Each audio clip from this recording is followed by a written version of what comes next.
The air in the uku, the women's quarters of Edo Castle, was thick with the scent of sandalwood and subtle deceit. It was a gilded cage of power and silence, and Miyuki, the Midai-dokoro, the Shogun's official consort, was its most exquisite, yet most desolate bird. For 3 years she had been a flawless fixture in the Tokugawa hierarchy. Her beauty, a serene mask of duty and grace, was the public face of her clan's alliance with the Shogunate. She moved through the corridors, lined with polished cypress and guarded by 1,000 watchful eyes, with the weight of her family's fate upon her shoulders. She was meant to be the mother of the future shogun, though no child had yet blessed her union with Shogun Iemitsu.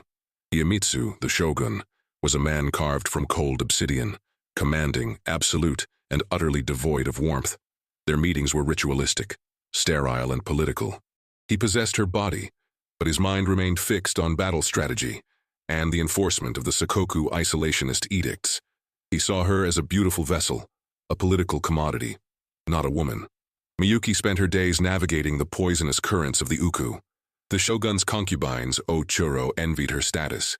The female attendants, Joro Otoshiori, observed her every breath, and her mother-in-law, the formidable Lady Kasuga, treated her with a chilling, scrutinizing respect that was far worse than outright enmity. 1,000 whispers were my only company, Miyuki thought one bleak evening, watching the first snow fall outside her private garden. I am a scroll of silk, perfectly preserved, but never truly read. The truth was a festering wound beneath her exquisite kimono. The shogun had not touched her in 4 months, his focus having shifted to a younger, more compliant concubine, which, ironically, was the opportunity for her crime. Miyuki's loneliness, a deep, silent void, had finally driven her to an act that defied the very laws that governed her life. Her betrayer, her savior, was known only to her as Kage, the Shadow. He was a Ronin, a masterless samurai, a term that translated literally to wave man, a drifter lacking the anchored honor of a master. Kage was the antithesis of the gilded security of Edo Castle. He carried the dirt of the road, the scent of pine and battle smoke, and the burden of a deeply felt disgrace. His clan had been obliterated years prior, leaving him a ghost of the past, seeking only survival, and perhaps a purpose lost to the wind. Their first meeting had been a devastating accident. 3 months ago, Miyuki, desperate for a moment of true solitude, had used an ancient concealed gate, known only to the most senior members of her former clan's security detail, to leave the castle grounds under the deepest veil of night. It was an act of madness, a momentary collapse of her rigid self-control. She had found herself by the dried moat, gazing at the silent fortress walls that had swallowed her youth. That was where Kage had been waiting, not for her, but for a meager coin offered by a merchant to protect him from bandits on the road. He wore no crest, his clothing was patched, and his katana, though clearly ancient and perfectly maintained, was carried with a weary resignation. He saw her, the woman enveloped in the finest silk, the air of unimaginable nobility clinging to her like perfume, yet with tears silently running down her cheeks. He did not kneel. He did not flee. He simply stood, a dark pillar against the starlight, allowing her an unburdened glance. "My lady is too far from her keep," he had said, his voice a low gravel, devoid of reverence. "And you, masterless one, are too close to the law," she'd countered, instantly regretting her sharpness. The law holds no sway over those who have nothing left to lose. He looked at the castle then, a look of contempt that was not aimed at her, but at the structure that represented all the false honor in the land. In that single shared moment of despair, hers for her life, his for his future, an impossible connection was forged. It was not love at first sight, but a recognition of twin souls trapped in different forms of bondage. Their meetings became her secret ritual, a lifeline. Once a week, under the dark of the new moon, through the concealed gate, she would meet him by the moat. She gave him money. He gave her the truth of the outside world, news of the peasants and the roads, the unvarnished reality that the castle shielded her from. And then, inevitably, their hands would meet. Their bodies would press together beneath the shadows of the very walls that dictated their separation. It was fierce, desperate, and utterly unlike the cold duty of her marriage. With Kage, Miyuki was not the Midai-dokoro. She was just Miyuki, a woman tasting life for the first time. 3 weeks passed since their last encounter. Miyuki was plagued by a perpetual nausea that the palace physician attributed to mono no aware, the sadness of things. a common affliction of women confined to the court. But Miyuki knew better. Her training in the medicinal arts, a hobby of her youth, whispered a devastating truth. She summoned Osada, a loyal maidservant who had followed her from her father's clan, a woman whose loyalty was the one truly solid thing in Miyuki's turbulent life. In the dead of night, Osada, pale with fear, confirmed the Midai-dokoro's suspicions. "My lady," Osada whispered, clutching the simple tools of the test, "you are with child." Miyuki closed her eyes, not in horror, but in a strange, terrifying calm. The nausea was real. The forbidden seed was rooted within the Shogun's official consort. "The Shogun has not lain with me in 4 months. The truth screamed silently. "This child is not the future Shogun. This child is the son of a Ronin." The implications were catastrophic. If the child was a boy, it represented the end of the Tokugawa reign, a political tremor that would result in the execution of not just Miyuki and Kage, but likely the obliteration of her entire family clan for the heinous crime of high treason and adultery. Miyuki, the politician, took control. She had 4 to 5 months before the pregnancy would become impossible to conceal from the highly trained eyes of the palace. Her first task was to re-establish intimacy with Shogun Iemitsu. She began sending him poetic notes, arranging late-night tea ceremonies, appealing to his rare, deeply hidden vanity. She presented herself as contrite for her recent sadness, and more beautiful than ever. Iemitsu, satisfied that his consort was again performing her duties, returned to her bed. Miyuki endured the encounters, calculating the time, the cycles, the necessity of establishing a believable time frame for the shogun to claim the child as his own. She needed a 6-month window of believable conception, but fate, it seemed, was already watching. Lady Kasuga, Iemitsu's mother, and the true power broker of the Uku, noted Miyuki's sudden shift in mood, from serene sadness to a frenetic, desperate warmth. Kasuga was a master of reading the court subtext. She summoned the palace physician. "Tell me everything about the Midai-dokoro's recent mono-no-aware," she commanded, her eyes like chips of flint. The physician detailed the initial weeks of Miyuki's mild illness, placing the beginning of her symptoms roughly a month and a half ago. A month and a half ago, Lady Kasuga calculated, connecting the dots to the time the shogun had been preoccupied with the younger concubine. The shogun was distant then. The Midai-dokoro was perhaps too eager to please now. Kasuga's suspicion was planted. Miyuki could no longer risk leaving the castle. She sent Osada to the outskirts of Edo to deliver a single urgent message to Kage. A piece of polished jade, a familiar token, and 3 words: "Do not wait." A week later, just before dawn, Kage scaled the forbidden outer wall of the secondary compound, an act that was a death sentence itself. He found Miyuki waiting in the small, neglected tea room where she often practiced her calligraphy. He was dirtier, thinner, his face drawn. The life of a Ronin was unforgiving. "Kage," she whispered, her voice cracking. "I am with child." Kage froze. He did not touch his sword, did not move a muscle. "A son?" he finally asked, his voice raw. "I do not know yet, but it does not matter. The shogun has been with me since. But the time does not lie, Kage. If the child is born too soon, or if its eyes are too much like yours, we are lost." Kage stepped forward. "My lady," he said, using the formal address for the first time in months, "you must tell him the child is his. I will leave Edo now.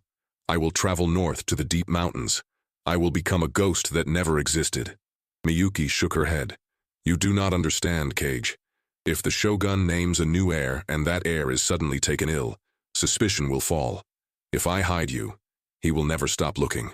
I am your master now, Kage, and my command is this: you will not leave Edo. You will stay close. For the child, for when the inevitable day comes." Kage looked at her.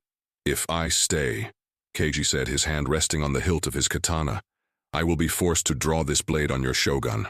"Then draw it," Miyuki whispered, her voice firm.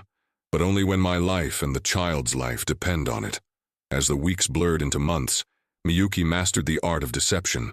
The shogun publicly rejoiced in the news of her pregnancy, and the entire castle buzzed with celebration. The child was due dangerously close to the 7-month mark, a plausible, though slightly premature, birth. The final stroke of Lady Kasuga's scrutiny came during the autumn harvest festival. A minor nobleman casually mentioned a Ronin, who was rumored to have been seen moving freely near the outer walls, disguised as a night watchman. The description was vague, But it was enough. Lady Kasuga, her political mind racing, connected the lonely period of the Midai-dokoro, the missing days, and the physician's timeline. She informed Iemitsu quietly, "My son, the Midai-dokoro's health is frail. You must ensure her safety, especially from outsiders. The purity of the Tokugawa line cannot be questioned." Iemitsu understood the veiled warning.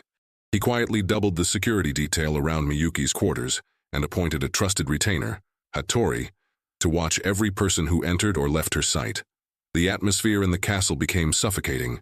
Miyuki knew she was being watched. She sent her final desperate message to Kage, a signal fire in the small abandoned shrine overlooking the western moat, an hour after the final watch bell. Kage saw the flicker of fire. He knew it was the end. He arrived at the outer wall, not as a thief but as a warrior ready for death. He intended to offer himself as the sole culprit to save Miyuki and the child. As he began to scale the wall, an arrow, silent and swift, pierced his left shoulder. He fell onto the low eaves of the outer gatehouse, biting back a cry of pain. Hattori, the Shogun's retainer, stood below with a small squad of archers. "The Ronin has been captured. The enemy is here. Secure the Midai-dokoro," Hattori shouted. The Shogun Iemitsu burst into Miyuki's private room, his face a mask of rage and betrayal. He was accompanied by Lady Kasuga, who looked calm and utterly merciless. Miyuki sat, perfectly still, on the floor cushion. Osada stood behind her. "Midai-dokoro." The Shogun's voice was a low growl. "We have captured the trespasser, a Ronin. Tell me, wife, is he a spy of the Western daimyo?" Miyuki looked at him. "My lord," she said, her voice steady and clear. "He is no spy. He is the truth." Lady Kasuga stepped forward. "We know the timeline of your false illness. We know the gap in the Shogun's attentions. Speak now, or the execution will be far slower." Miyuki drew a long breath, placing a hand protectively over her swollen belly. "The child I carry," Miyuki announced, "is the son of Kage, the Ronin, and is born of my heart's only truth." The silence was total. "You dare defile the Tokugawa blood? You dare plot to place the seed of a vagrant on the throne of Japan?" Iemitsu reached for his sword. "I placed the seed of a man who saw me, my lord," Miyuki countered, defying him. "You sought only a vessel for your ambition. Kage offered me dignity and humanity. And yes, I committed treason.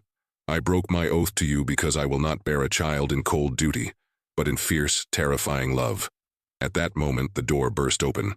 Kage, weakened by the wound in his shoulder, staggered into the room, his katana drawn. "Run, Miyuki!" Kage roared, stepping in front of her. Iemitsu drew his sword. "The man is already dead, but you will witness his final shame." Kage was a master swordsman, driven by the fierce urgency of a man with nothing left to protect. He faced the Shogun's Hatamoto, killing 3 before his shoulder failed him. As Kage stumbled, Iemitsu lunged at Miyuki. Kage, seeing the move, used his last ounce of strength, thrusting himself between them. The Shogun's katana passed through Kage's body with a sickening she sound. The Ronin fell, collapsing forward. As he died, his hand reached back to touch Miyuki's hand one last time.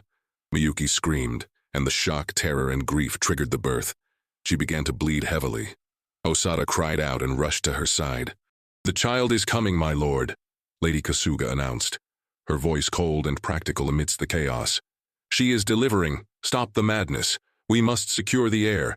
If she dies now, the Tokugawa will look weak." Iemitsu, his political instinct overriding his vengeance, stood down. The child was born that night, a healthy, small boy. The next morning, the entire castle was cleansed of the night's events. The Ronin's body was disposed of in an unmarked grave, and a rigid narrative was established by Lady Kasuga. The official proclamation: the Midai-dokoro was grievously attacked by a disgruntled Ronin spy. The Ronin was slain by the Shogun's guard. The Midai-dokoro gave birth prematurely, yet safely, to a strong son, proving the divine protection of the Tokugawa line. Miyuki survived, but her punishment was far more profound than execution. She was confined to the deepest, most isolated corner of the uku.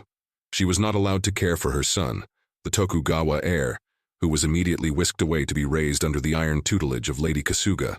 Miyuki was only allowed to see him for 1 hour each week, always under guard, always silent.